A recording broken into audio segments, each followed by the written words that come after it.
Hi everyone. I hope you are all staying sane and healthy during these very strange and different times we are all living in right now. I also want to welcome you to our first pandemically inspired video tutorial series on flowcharts. Before I start talking everything flowcharts, I just want to take a minute to remind us of where we are in the semester. So you just submitted your instructions for processes, and now we're moving to our next assignment, which is our flowchart assignment. I'm going to go ahead and share my screen with you.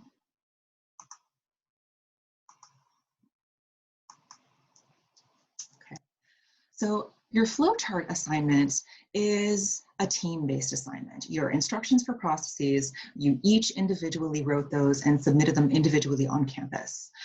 You're going to go back to a team-based format for this flowchart assignment. So what you'll do is you'll select one instruction set from your team, and then you'll create a flowchart for it. You'll get and track feedback on it through Google Docs. What I'm going to do is pair up teams, and we'll use the same tracking system that we did for the draft swap of our instructions in order to swap and keep track of our draft swap for our flowchart. And then you'll revise and submit your revised flowchart as a team to Canvas by 11:59 p.m. on Sunday, April 5th. So remember, this is a team-based assignment, and so you'll select one person to submit your flowchart on behalf of your entire team by the due date. Right?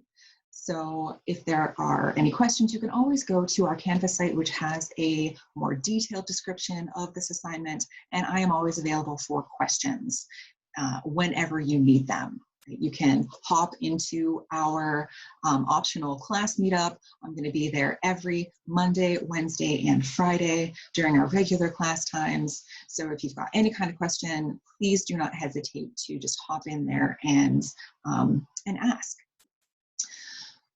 Okay, so now that I have kind of reminded us where we are, gone over what our assignment is for our flowchart, let's go ahead and start talking a little bit about our flowchart overview. So in this overview, I'm going to be providing you with all you ever need to know, or maybe never if you have already got a lot of experience with flowcharts. I apologize for this, but basically everything that you ever needed to know about them. Okay. So here is the schedule for my tutorial. I'm going to start out by talking about what they are, when to use flowcharts.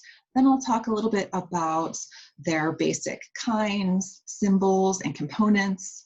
I'll move on to how we create flowcharts, and then I'll provide a couple tips for tech writers in creating flowcharts. And then finally, I'll talk a little bit about, briefly, what's next up in this video tutorial series. Okay, so what you'll need to follow along in this video is required your attention and also your forgiveness, because I have never done anything like this before, and frankly, it's extremely awkward.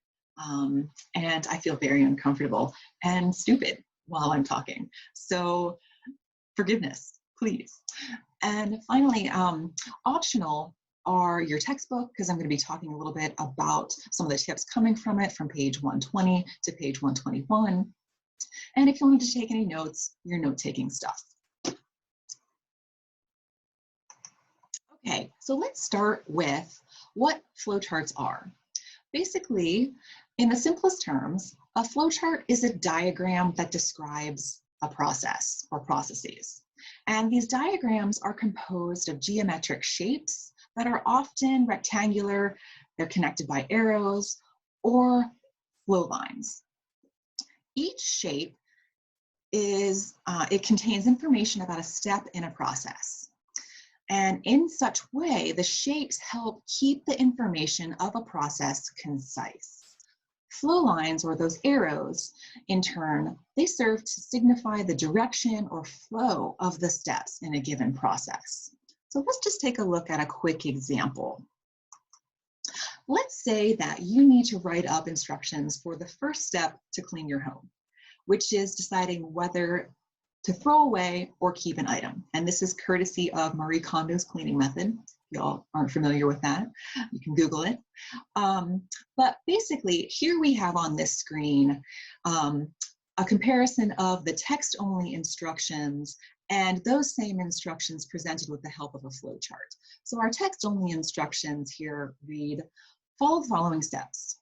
First, pick up an item, then ask yourself, does this item spark joy for me? If the answer is yes, then keep the item. Typo already. If the answer is no, then discard the item. Then repeat the process until you have gone through all your items.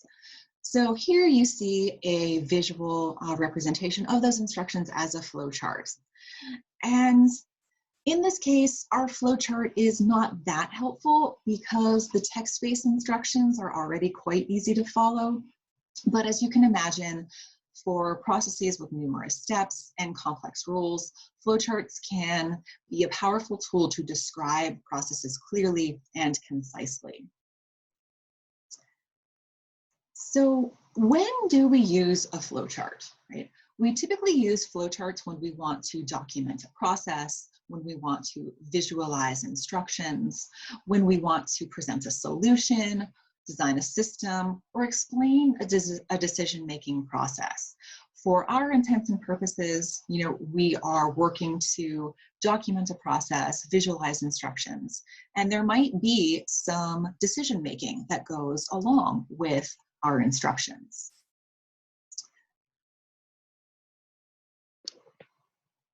So when we are working to create a flowchart, let's take a look at some basic flowchart symbols and components. So the flowchart is a very intuitive method to describe processes. And as such, in most cases, you don't need to worry too much about the standards and rules of all the flowchart symbols. In fact, a simple flowchart constructed with just rectangular blocks and flow lines can really get a lot of work done. And we'll talk here about just some basic steps or basic shapes and what they are in terms of the flowchart. So we've got our first shape, which is our arrow or our flow line. It shows the process's direction. Each flow line connects two shapes.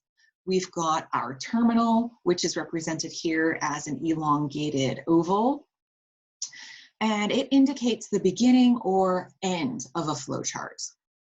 The next shape is our rectangle, which indicates a process.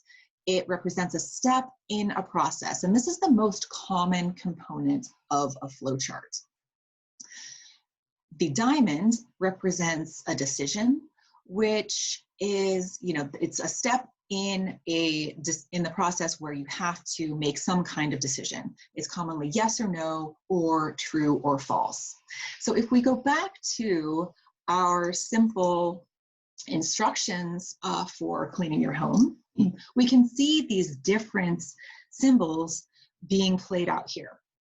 So we have our terminal right here, represented by the elongated oval, and that's our start.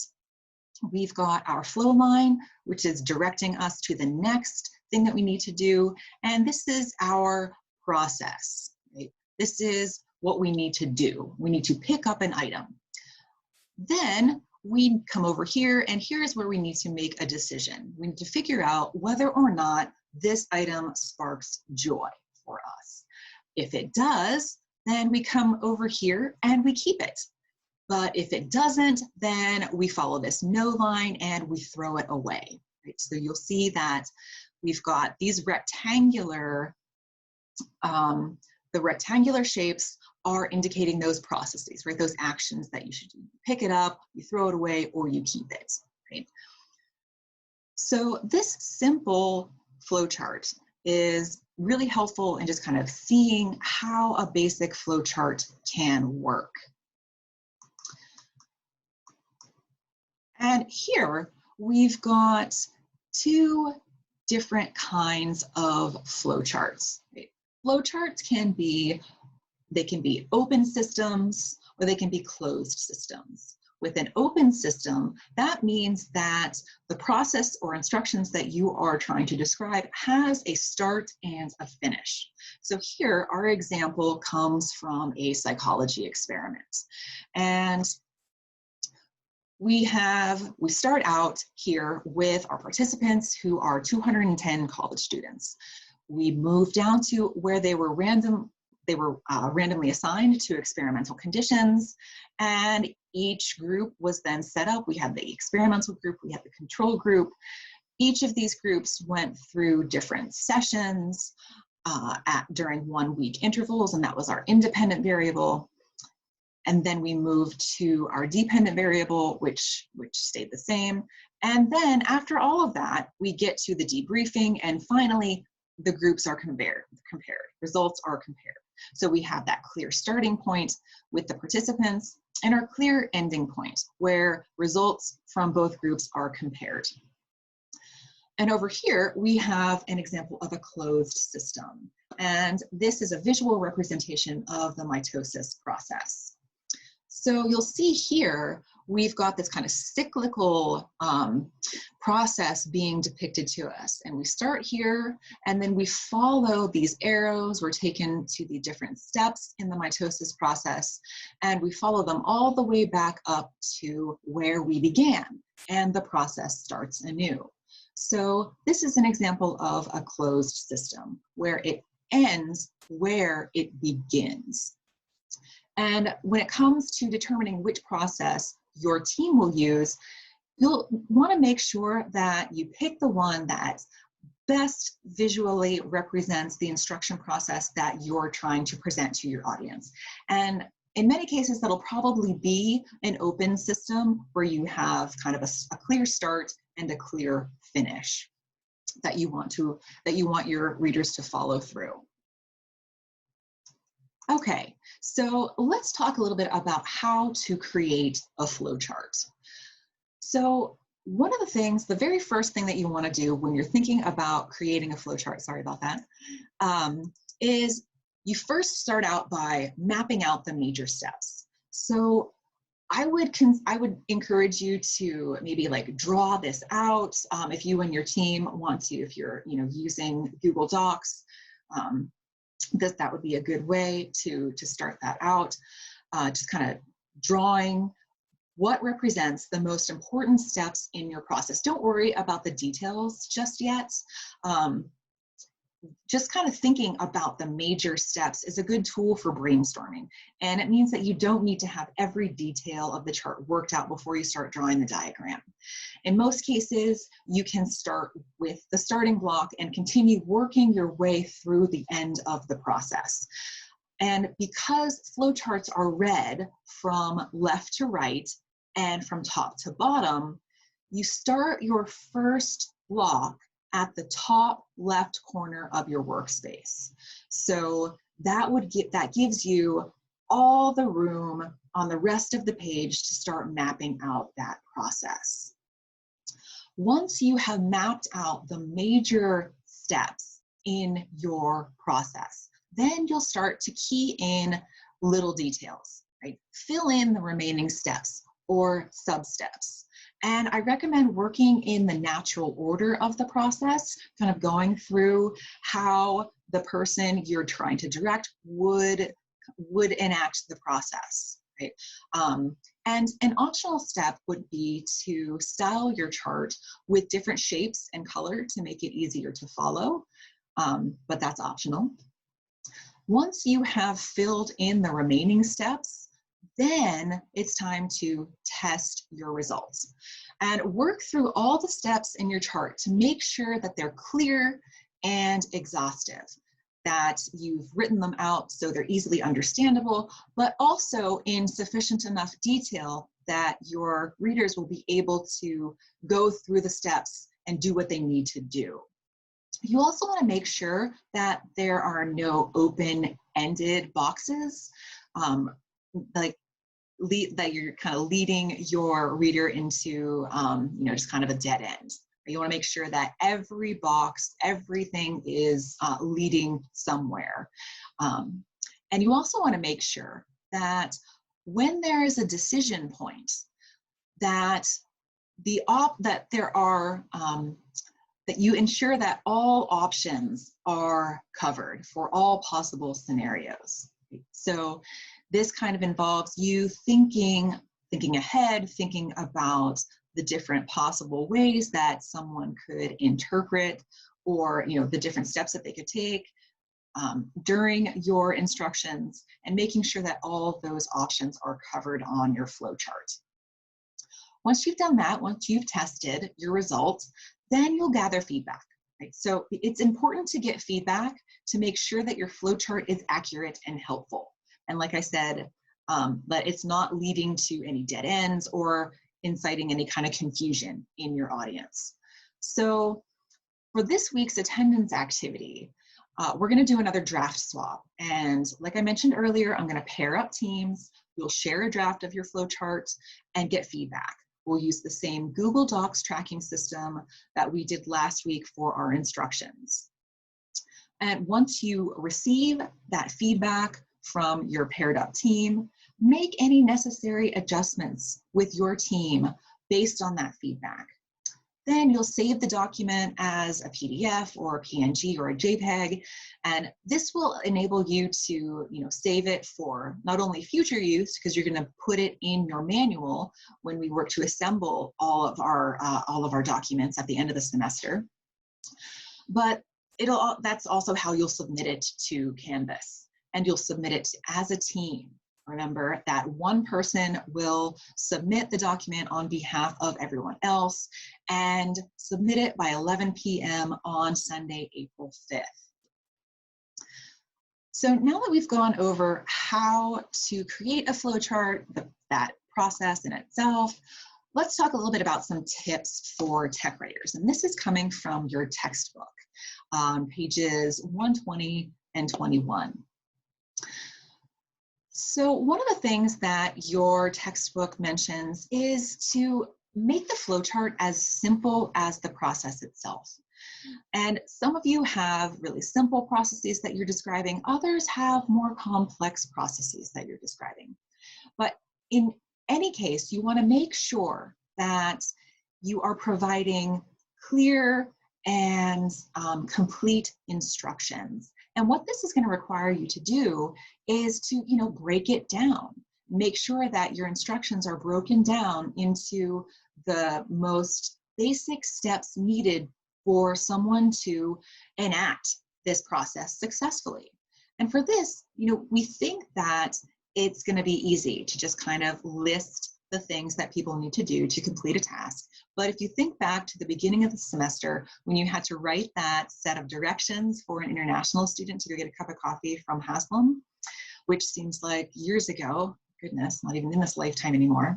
But remember the level of thought and detail that you had to engage in to write those directions. So your international student was able to successfully make it to Einstein's and get that cup of coffee and not end up in a bush or in the middle of a street or in the wrong part of Haslam.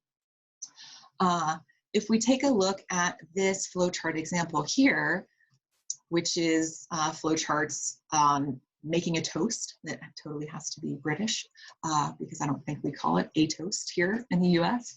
But here, it seems like a simple process, right? You're just gonna make some toast.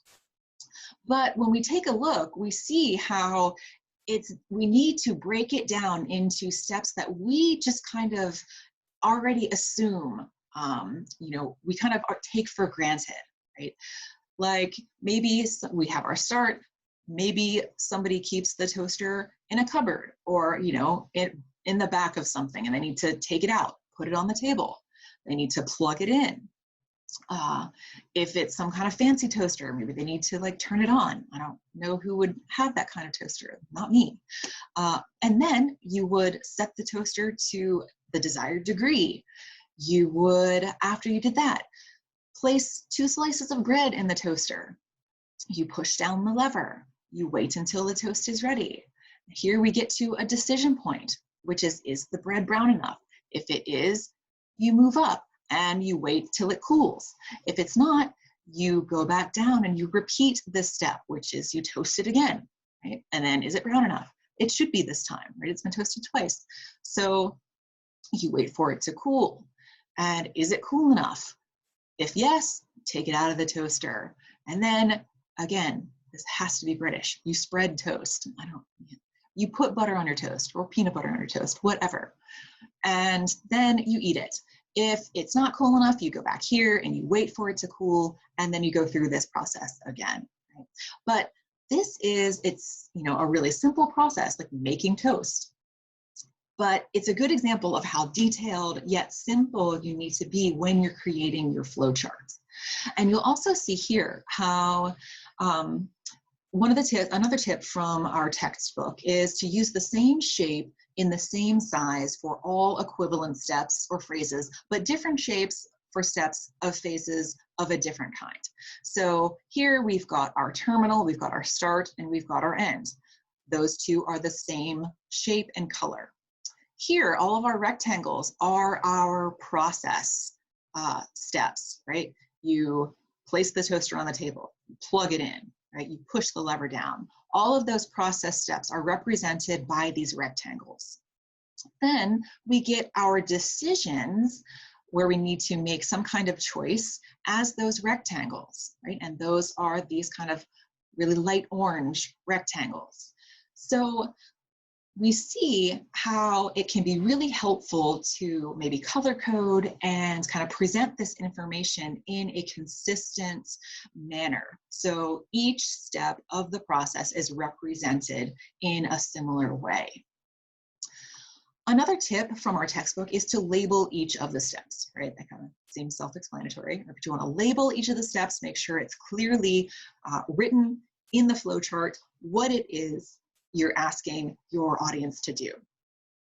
You also want to position all of those labels on the horizontal. So you'll see here, everything is horizontally presented. And what that does is it prevents your reader from having to rotate the document in order to read it. And finally, you're connecting each step to the next with that clear directional arrow or that flow line, right? And we see how the arrow that kind of continuously guides us through this document. It makes everything, the information, flow for us, right? Representative of that term flowchart. So now that we have, now that I've talked a little bit about this, if you follow these steps and the previous information that I've talked about in this tutorial, you'll create effective, readable flowcharts that your target audiences in the Battlestar Galactica world can follow and successfully carry out whatever instructions you're giving them. Little preview, next up in our tutorial series are 2 quick videos where I show you how to use 2 simple and free online sources to create flowcharts. I'll be talking a little bit about Visual Paradigm and Draw.io, which are both, like I said, simple, easy to use ways to create these flowcharts. So that concludes my tutorial on our flowchart overview. Thank you for watching me babble on, and I will see you soon. And I'm going to stop now. Again, like I said in the beginning, so awkward, but thanks for hanging in.